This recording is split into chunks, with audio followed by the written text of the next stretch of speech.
제 차가 상당히 오래된 자동차입니다. 이렇다 보니까 각종 케미컬류에도 관심을 갖기 시작했습니다. 그래서 취재를 해보다 보니까 상당히 흥미로운 실험을 발견했습니다. 팀캔 테스트라는 건데요. 이게 과연 신뢰성이 있는 건가? 약간 의구심이 들더라고요. 그래서 이 분야의 권위자인 정근호 박사님과 인터뷰를 하겠습니다. 저는 한국화학연구원에서 연구를 한 30년 정도 어떤 경력이 있습니다. 소위 팀캔 테스트라고 하는 그 테스트 전문가로서 보실 때는 어떻게 생각하시나요? 말로는 팀캔 시험이라고 얘기는 하는데 사실은 팀캔 시험기는 그리스의 극압성을 보는 고가의 장비입니다. 근데 그 원리를 이용해서 간이로 만들었다고 그래서 이제 뭐 팀캔 시험기를 하는데 그야말로 진짜 간이로 사람들 혹하게 만드는 그런 시험기죠. 엔진 코팅제를 평가하기에는 무리가 많이 있죠. 엔진 코팅제의 성능을 비교할 때 가장 중요하게 봐야 할 항목은 뭘까요? 산화 안정성, 열 안전성, 산 중화 능력, 슬러지 분산성, 내마모성 여러 가지 요구 사항들이 있습니다. 그러니까 팀캔 시험기는 원래 극압 성능을 보는 시험 장비인데 사실 엔진 오일에서는 극압 성능이 그렇게 많이 요구되는 물성이 아니에요. 오히려 극압 성능보다는 내마모성이 더 중요한 물성이죠. 내마모성을 보기 위해서 이제 포볼 시험 장비라는 거를 많이 이용하고 있습니다. 요약해보면 윤활유, 즉 엔진 코팅제에서 중요한 건 압력에 견디는 극압성이 아닌 금속 손상을 최소화해주는 내마모성이고 시중의 테스트로는 내마모성 검증이 어렵다, 이렇게 요약을 할 수 있을 것 같습니다. 내마모성 검증을 위한 포볼 시험은 어떤 절차로 진행되는 걸까요? 이와 관련해서는 불수원 연구소의 협조를 받기로 했습니다. 오늘도 불수원 쪽에서 이번 취재에 도움을 주시기로 했습니다. 여쭤볼게, 팀캔 테스트라는 게 엔진 코팅제의 성능을 평가하는데 신뢰성이 높은 테스트가 아니다. 혹시 불수원 쪽에서는 좀 어떤 입장을 가지고 계세요? 그냥 일반 카센터 같은 그런 간이 시험 장소에서 어떠한 시험 조건도 통제되지 않고 테스트 진행을 한다는 거는 그거는 그 결과값에 대해서 전혀 신뢰를 할 수가 없다고 생각을 합니다. 특히 엔진 오일, 즉 윤활유에서는 엔진이 구동되는 온도 조건이 굉장히 중요해요. 근데 그런 시험들에서는 그러한 온도 조건이 전혀 통제가 되지 않았죠. 그렇다면 엔진 코팅제의 성능을 평가하기 위한 제대로 된 실험은 어떤 게 있을까요? 엔진 오일의 그 규격 시험에 해당되는 시험들을 보는 것이 가장 중요하고요. 아예 시험법 안에 윤활유의 상대적인 마모 방지 성질을 평가하는 방법이라고 명시가 되어 있는 포볼 시험으로. 포볼 테스트라는 게 내마모성을 측정하는 그런 실험 방식이라고는 들었습니다만 정확히 어떻게 측정이 되고 어떻게 이제 운용되는 장비인지.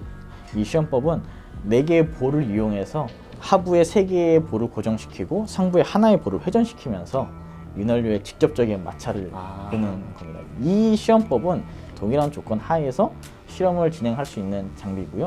이렇기 때문에 시험법 안에서 윤활유의 상대적인 마모 방지 성질을 결정한다라고 표시를 할 수 있는 거죠. 이건 어떤 의미냐면은 A라는 윤활유와 B라는 윤활유의 같은 실험을 진행을 해서 이 두 개를 비교할 수 있다라는 뜻이에요. 그렇기 때문에 많은 글로벌 윤활유 기업에서 이 윤활유 평가할 때는 포볼 테스트를 이용합니다. 그럼 불수원 쪽에서도 이 불스파워 제품을 연구하고 개발하는 과정에서 이 포볼 시험 방식을 사용을 하고 계신가요? 네. 저희는 모든 윤활유의 실험에 포볼 테스트를 진행합니다. 저희는 저희 연구소가 포볼 시험 기기를 직접 구비하고 있습니다. 극압성이 높은 제품이 이 내마모성도 같이 좋을 가능성도 있지 않나요? 그럴 가능성이 충분히 있고요. 그렇지만 이 극압 성능이 좋은 것과 내마모 성능이 좋은 거는 그 작용하는 메커니즘이 달라요. 극압 성능을 보여주는 제품에서 쉽게 그 퍼포먼스를 보여줄 수 있는 물질 중에 염소계 파라핀 또는 염화 파라핀이라고도 불리기도 하는데요. 근데 이런 원료를 사용하게 되면서 발생할 수 있는 문제는 열에 약하기 때문에 고온의 조건에서 쉽게 열분해가 일어날 수가 있게 되고요. 공기가 흐르는 배기관이라든가 이러한 다양한 기관들에게 문제를 발생시킬 수가 있죠. 사실 이거에 대해서 저희 연구소에서 실험을 하는 것을 한번 보여드릴까 하거든요. 네. 가실까요? 네, 가시죠.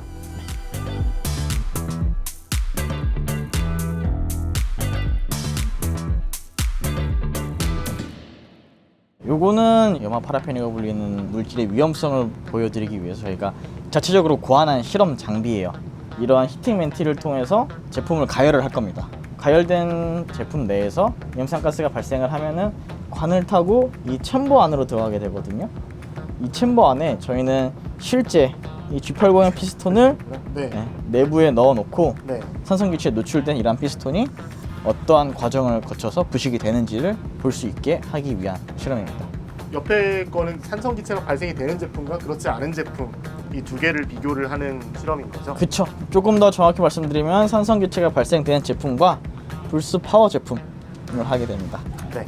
그럼 이제 가열은 몇 도 정도로 하고 이제 시간은 어느 정도 소요가 되나요? 가열은 저희가 네. 300도로 가열을 할 거예요. 300도라는 온도 자체가 실제 엔진 내부에서는 그렇게 높은 온도는 아니에요. 실린더 내부는 700도까지도 올라가게 되고요.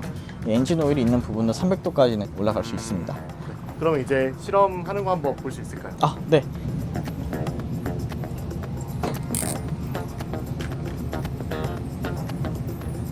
이건 염색에 파라핀이 들어간 제품. 제 제품을 넣도록 하겠습니다.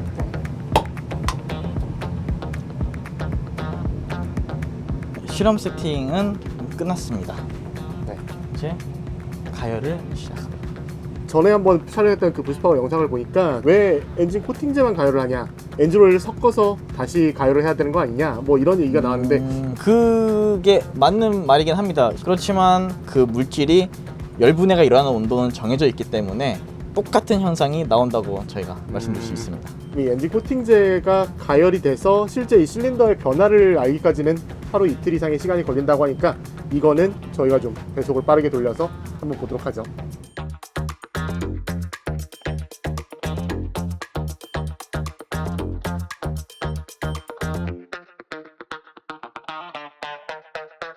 이제 빠르게 감은 영상을 통해서 이 엔진 피스톤이 산성 기체에 노출되면 어떻게 변화가 되는지를 지켜보셨을 겁니다. 지금 저희 앞에도 이 두 개의 피스톤이 있는데요. 얼핏 보더라도 정말 차이가 확연히 느껴지는데 두 피스톤의 차이에 대해서 좀 설명해 주실까요? 피스톤 헤드 부분에서는 백화 현상을 비롯한 하얀색의 부식이 발생이 되었고요. 그리고 주철로 이루어진 이 커넥팅 로드 부분은 적색으로 부식이 진행이 된 것을 확인할 수 있습니다. 한번 만져. 네, 장갑 장갑 끼고 끼고. 해야 되겠죠? 이게 네. 지금 그냥 이렇게 손에도, 지금 네, 지금 이게 제 손에 이렇게 묻어날 정도로 부식이 많이 진척된 거를 알 수 있고요. 이게 실제 엔진에서 동일하게 노출됐다고 하면 좀 당연히 엔진에는 좀 안 좋은 영향을 미치겠죠? 그럼요, 당연하죠. 산성가스라고 한다는 것은 정확하게 표현을 하자면은 산성기체 한번 노출이 된 접촉이 일어난 금속이 외부의 수분이라든가 아니면 공기와 반응을 해서 부식이 촉진되는 거예요. 그래서 산성기체에 한번 노출된 거는 그 산성기체가 제거가 되었다고 하더라도 부식이 지속적으로 빠르게 진행이 되는 겁니다. 지금 그럼 이제 이거는 산성 기체에 노출된 피스톤이었다는 걸 딱 알 수 있는데 네. 이 제품은 뭐 대조군으로 갖다 놓은 새 제품인가요? 불스파워 시그니처 제품을 사용하여서 실험을 진행한 제품입니다. 정말 차이가 되게 크게 느껴지긴 하네요.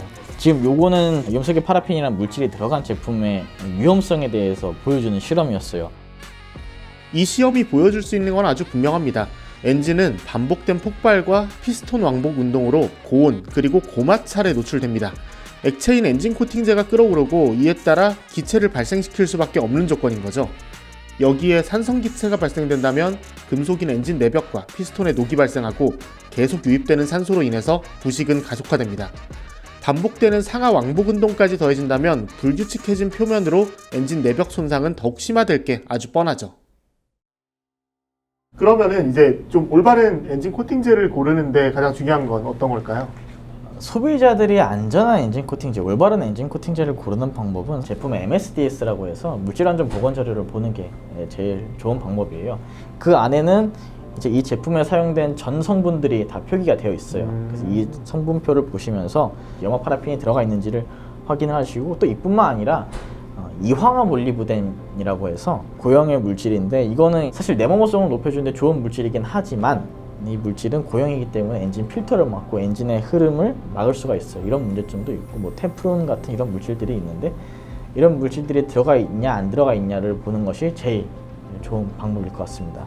믿을만한 시험 기관, 공인된 시험 기관에서 공인된 시험 방법을 통해서 시험 결과를 표시를 하고 또 이 내용이 과장됐는지 안 과장됐는지를 확인하는 것이 가장 중요할 것 같습니다.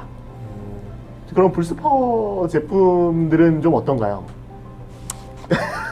광고가 되는데요. 네. 저희 불스파워 제품은 저희 불선 홈페이지에서 제품의 모든 전성분을 일단 공개를 하고 있습니다. MSDS를 소비자 누구나 보실 수가 있고요. 또 쉽게 말해서 3대 무첨가라고 표현을 하죠. 지금 네. 가장 문제가 되었던 염소계 파라핀이라는 제품이 안 들어가 있고요. 또 이황화 몰리브덴 안 들어가 있고 또 테프론이라고 불리는 그런 물질도 안 들어가 있습니다. 저희 5세대 엔진 코팅제라고 부르는데 이 5세대 엔진 코팅제는 AUMC라고 부르는 물질을 넣었어요. 이 AUMC는 어드밴스드 오르가닉 몰리브데넘 컴파운드라고 불리는 물질의 약자인데요. 이런 5세대 엔진 코팅제 불스파워 시그니처 믿고 사용하셔도 됩니다. 5세대 엔진 코팅제 불스파워 시그니처. 네, 좀 예전부터 취재를 해왔던 내용이긴 합니다만 어쨌든 이 엔진 코팅제에서 궁금했던 부분들에 대해서 많이 해소가 된 시간이 아니었나 싶습니다. 엔진 코팅제 외에 다른 제품들에 대한 궁금증이 있으신 것도 댓글로 남겨주시면 저희가 한번 취재를 해보도록 하겠습니다. 그럼 저는 또 다른 자동차 소식으로 인사드리도록 하겠습니다. 전 지금까지 모터그래프 박승준이었고요. 불수원 연구소의 이영진 프로였습니다. 네, 오늘 나와주셔서 감사합니다. 네, 감사합니다.